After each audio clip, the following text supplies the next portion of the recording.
Waalaikumsalam warahmatullahi wabarakatuh. Mentari terbit belumlah tinggi, jalan sendiri menunggu pacar. Assalamualaikum, selamat pagi. Semoga acara ini berjalan. Mulai Alhamdulillah rabbil alamin wassalatu wassalamu ala asyrofil anbiya'i wal mursalin wa ala alihi wa sahbihi ajmain. Amma ba'du. Selamat datang kepada seluruh hadirin peserta undangan dalam acara workshop pada pagi hari ini yang diadakan oleh Komisi Hukum Hak Asasi Manusia dan Anti Narkoba di MUI Kota Medan. Adapun agenda acara hari ini yaitu satu, pembukaan yang akan dibacakan oleh saya sendiri, Hajah Nuraini Effendi. Yang kedua, pembacaan ayat suci Al-Quran yang akan dibacakan oleh Al-Ustaz Dr. Haji Ramli.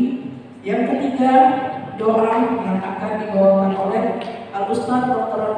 Haji Suryono. Yang keempat, laporan ketua panitia yang akan disampaikan oleh Al-Ustaz Haji Ahmad Ramadan MA. Yang kelima, pembukaan sekaligus pengisi narasumber kita hari ini yaitu Ketua MUI Medan Dr. Haji Hasan Maksud MA, Dr. Haji Hasan Maksud MA, dan yang keenam adalah acara inti workshop kita pada hari ini. Baiklah, kita akan memasuki acara yang kedua yaitu pembacaan ayat suci Al-Quran yang akan dibacakan oleh Al-Ustaz Dr. Haji Ramli. Kepada Ustaz kami persilakan dengan segala hormat. Assalamualaikum warahmatullahi wabarakatuh.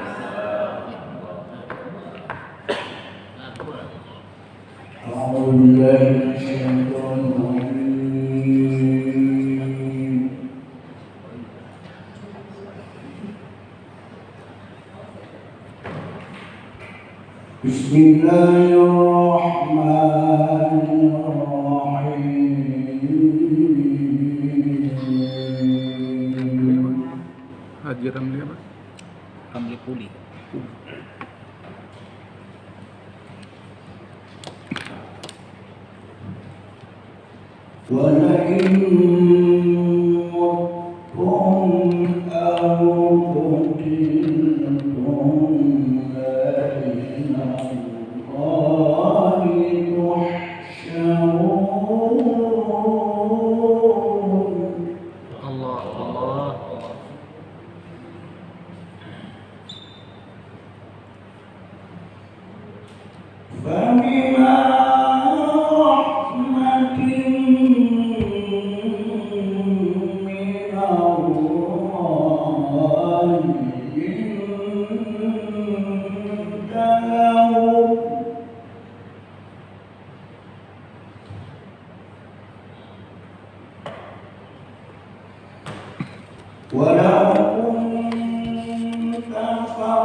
Disampaikan oleh Al-Ustaz Dr. Haji Suryono. Kepada Ustaz kami persilakan dengan segala hormat.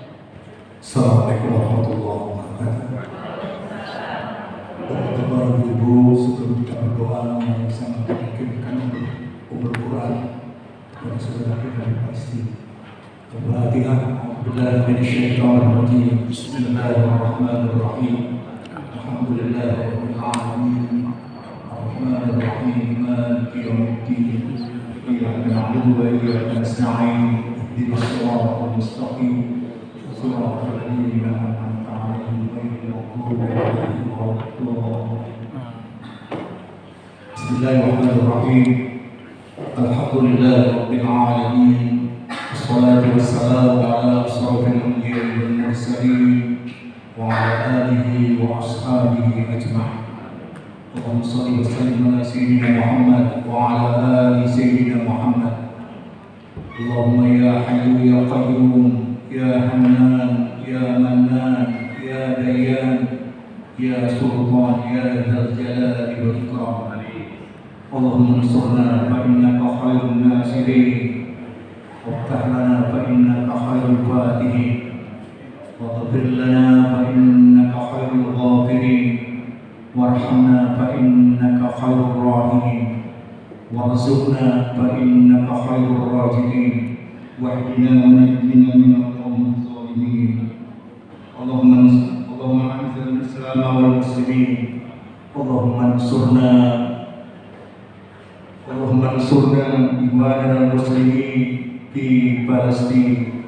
Allahumma ansurna ikhwanana muslimin di Palestina. Selanjutnya yaitu laporan oleh Ketua Panitia yang akan disampaikan oleh Pak Ustadz Haji Ahmad Ramadan MA. Pada Ustadz kami persilakan. Kesempatan ini izinkan saya sebagai Ketua Panitia kegiatan ini menyampaikan beberapa hal khusus kepada Ketua MUI Kota Medan beserta jajaran di Komisi Hukum, HAM, dan Izin Narkoba serta Bapak Ibu sekalian. Nama kegiatan ini adalah workshop mengenal perkembangan politik masa kini, mengukur kualitas demokrasi di Indonesia dalam agenda pemilihan umum nasional tahun 2024. Kegiatan ini diadakan di aula kantor MUI Kota Medan ini, Jalan Amaludin nomor 3, dan akan berlangsung kurang lebih dari yang kita jadwalkan pukul 8 hingga pukul 12:15 atau kita perhitungkan sebelum sholat ataupun jadwal sholat. Terima kasih kepada Bapak Ustadz Haji Ahmad Ramadan MA. Air beriak dan datang dalam, air tenang seperti beriak, cukup banyak kata sambutan macam Menteri Pertahanan. Baik, acara selanjutnya yaitu pembukaan oleh Ketua MUI Medan yang akan disampaikan oleh Pak Ustadz Dr. Haji Hasan Maksud MAG. Mari kita buka kegiatan seminar oleh Komisi Hukum Kebangsaan RI dengan sama-sama mengucapkan basmalah. Bismillahirrahmanirrahim. Pagi hari makan kelapa, rasanya enak bikin tertawa. Luar biasa sambutan Pak Ketua untuk acara yang istimewa. Sedikit satu pantun untuk Ketua Komisi kami. Bertemu teman yang lama tak bersua, ternyata dia bergelar sarjana muda. Selamat datang Bapak Ketua Masda, nampak dari jauh bertambah muda. Baik, dengan pembukaan acara yang dibukakan oleh Bapak Ketua kita, maka berakhir pula tetapi acara untuk sementara waktu ini masuklah kita pada acara inti dan akan dipandu oleh Bapak moderator Bapak Haji Kasmir SH. Ibu ini telah memberikan saudara. Tadi seperti yang disampaikan oleh Ketua Umum Bapak Dr. Masud, sekaligus membuka sekaligus menyampaikan materi yang sudah disampaikan. Jadi kita ingin pada kesempatan ini kita dari untuk bertanya tentang hal yang disampaikan menunggu disesi dulu oleh hubungan agama dan politik dalam kehidupan berbangsa dan bernegara. Apa hubungan? Ya, hubungan agama dan negara adalah hubungan saling melengkapi. Politik dan kekuasaan dalam Islam ditujukan untuk menjamin tegaknya dua hal. Pertama, syarasat untuk menjamin terpelihara terjaganya agama. Oleh karena itu jangan sempat kita memilih pemimpin setelah dipilih dia pula yang tak membolehkan orang berkecil. Jangan. Sebab tujuan politik itu adalah pertama untuk khirasatul-din, menjaga, memelihara, melindungi agama. Itu yang pertama. Oleh karena itu, apa saja ada dalam agama, baik perintah atau larangan, itu memang harus menjadi bagian yang melekat pada seorang pemimpin untuk dipahami dan diupayakan pelaksananya. Yang kedua, tujuan kita memilih itu hubungan negara dengan agama ini atau pendidikan agama ini, yaitu untuk siasat dunia, untuk menjaga urusan dunia ini yang terjadi. Jadi Rabbana atina fid dunya hasanah wa fil akhirati hasanah. Nah, itu ya hubungannya. Kemudian saya ambil yang lain lagi. Ini yang nomor 3.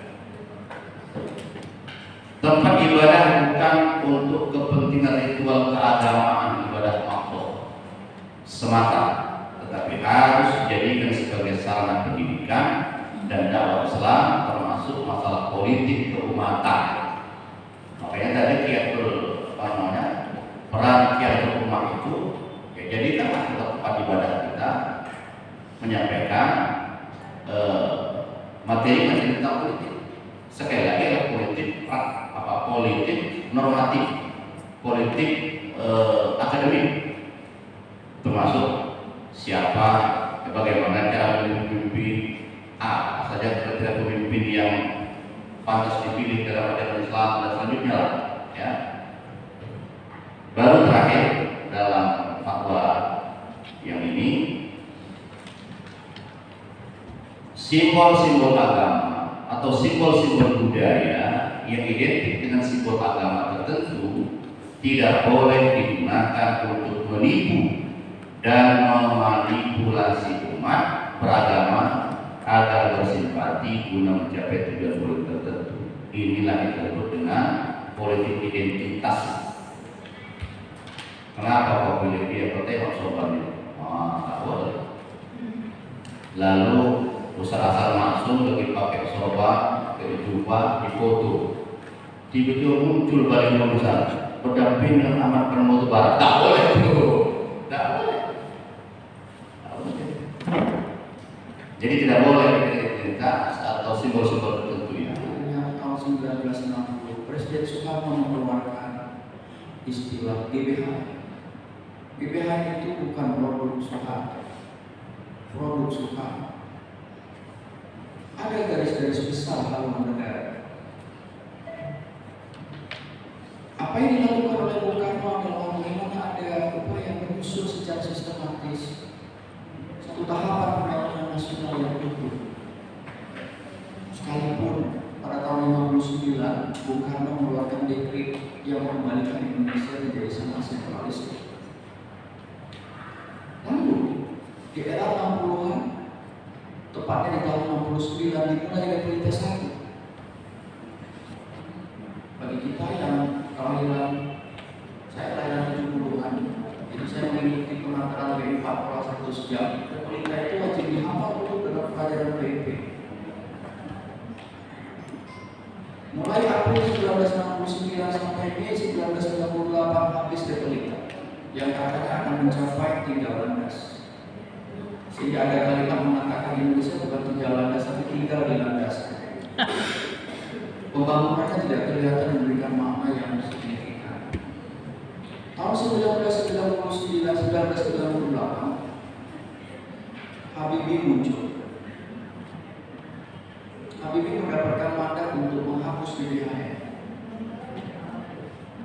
Walaupun kemudian tidak bisa selesai karena Presiden Habibie waktunya sangat singkat, tapi sempat menyusun rencana-rencana pembangunan melalui Bappenas. Karena Bappenas itu juga dibentuk oleh Presiden Soekarno.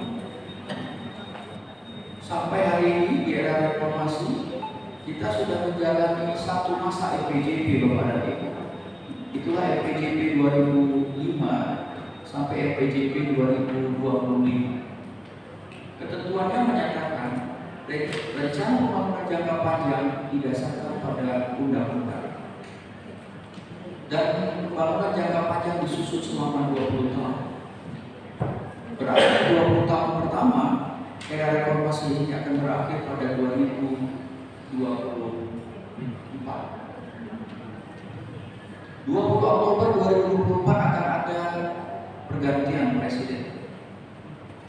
Maka presiden yang baru akan melaksanakan RPJP tahap 2. Siapapun presidennya yang kita dukung hari ini, yang disusun sekarang adalah apa yang harus mereka jalankan. Maka diskusi hari ini menurut saya sangat penting. Pada etapa pembangunan nasional, RPJP tahap pertama yang berakhir 2025 itu dibagi kepada 4 RPJM nasional, rencana pembangunan jangka menengah yang disusun per 5 tahun. Kalau dulu kita pemilu presidennya berbeda dengan pemilu kepala daerah, sehingga pelaksanaan RPJP dan RPJM ini tidak sinkron. Nanti pemilu 2024, pemilu akan dilaksanakan serentak. Kita akan memungutan suara pada Februari 2024 berdasarkan jadwal KPU. Dan kita akan pilpres pada Juni 2024. 20 Oktober 2024 akan terjadi akan terjadi suksesi presiden dan wakil presiden. Dilantiklah presiden dan wakil presiden yang baru. Pada RPJMN 2020-2024 di sini 2010 nanti diralaksanakan RPJMN 2020-2024 nanti bisa dirujuk pada Perpres 18 tahun 2020. Titik tekan demokrasi diarahkan kepada partisipasi masyarakat dan kontrol publik. Pada sesi ini kita atas waktunya sekitar setengah jam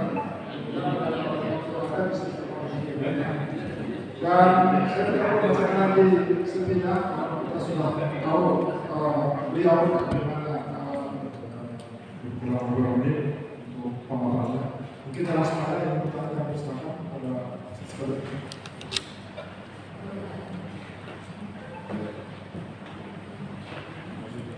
Kamu tadi Pak Sapono yang sekarang. Sempurna lagi itu.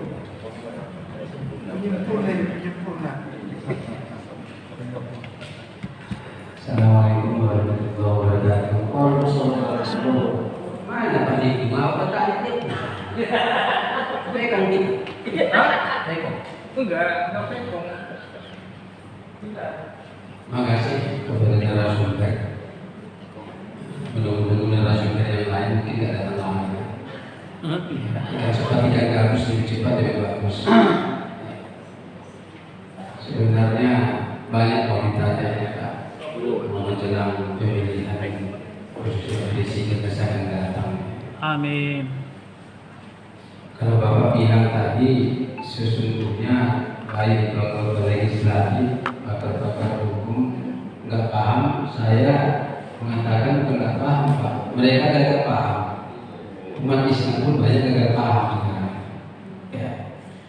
Oleh karena itu, sungguh Bapak sudah termasuk di dalam tentang RPJP tadi.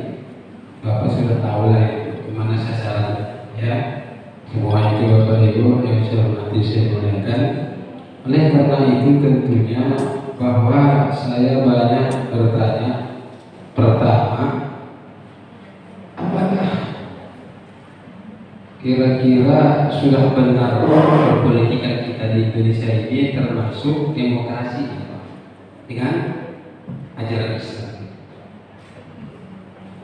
Karena kalau ajaran Islam itu sikapun kalau benar itu yang harus dipertahankan. Demokrasi Indonesia nggak benar pun kalau banyak mengatakan itu yang dilaksanakan. Nah, termasuk di DPR itu Pak. Nah, kemudian bahwa seperti kata Ketua MUI tadi, politik identitas itu sebenarnya kalau menurut saya cocok itu Hubungan agama dan politik dalam kehidupan berbangsa dan bernegara. Apa hubungan? Ya, hubungan agama dan negara adalah hubungan saling melengkapi. Politik dan kekuasaan dalam Islam ditujukan untuk menjamin tegaknya dua hal. Pertama, harasat untuk menjamin terpelihara terjaganya agama. Oleh karena itu jangan sempat kita memilih pemimpin setelah dipilih dia pula yang tak membolehkan orang pakai jilbab. Jangan. Sebab tujuan politik itu adalah pertama untuk khirasatul-din, menjaga, memelihara, melindungi agama. Betul Pak. Oleh karena itu, apa saja ada dalam agama, baik perintah atau larangan, itu memang harus menjadi bagian yang melekat pada seorang pemimpin untuk dipahami dan ya diupayakan. Saudara terkait IKN itu, jika saudara menjadi presiden, apakah ini akan dilanjutkan atau tidak? Nah, lantas beliau menjawab, itu akan kita kembalikan kepada konstitusi. Artinya apa? Bahwa RPJMN ini walaupun telah disepakati, berarti ada peluang itu untuk dirubah. Nah, RPJM yang dibuat ini kan tidak lepas dari kepentingan politik. Ini sudah benar tentu, berarti berkolonilah mereka dalam rangka membuat itu. Nah, terlepas kalau seandainya ada unsur-unsur yang tidak sesuai dengan konstitusi, apakah tidak berhak Draft akhir RPJP tahap 2. Saya ulangi, pemerintah melalui Kementerian Bappenas sudah, kalau kita ke Jakarta, di depan Taman Suropati, di situ adalah kantor Kementerian Bappenas. Kebetulan dalam disertasi saya bisa mewawancarai satu direktur di Direktorat Kementerian itu, Direktur Hukum dan Kebijakan Publik. Nah, di tubuh Kementerian Bappenas diisi oleh anak-anak muda yang cukup brilian, jumlah pendidikan luar negeri, muda-muda energik, dan mereka yang merancang pembangunan nasional. Jadi kalau kita punya anak dorong selain menjadi diplomat, tolong masuk ke Bappenas supaya dari situ perjuangan kita bisa dimulai bagaimana merancang bangun Indonesia ke depan. RPJP tahap 2 sedang proses final, maksud saya proses final, naskahnya belum bisa dibagi kepada publik, tapi saya sudah dapat karena saya ikut menyusun Polri 2045 pada diskusi, dan saya menjadi pengajar HAM di lingkungan Polri dari mulai Bintara sampai pada Akademi Kepolisian. Tempat bab nikah masih ya apa dilipat seragam pula punya kita.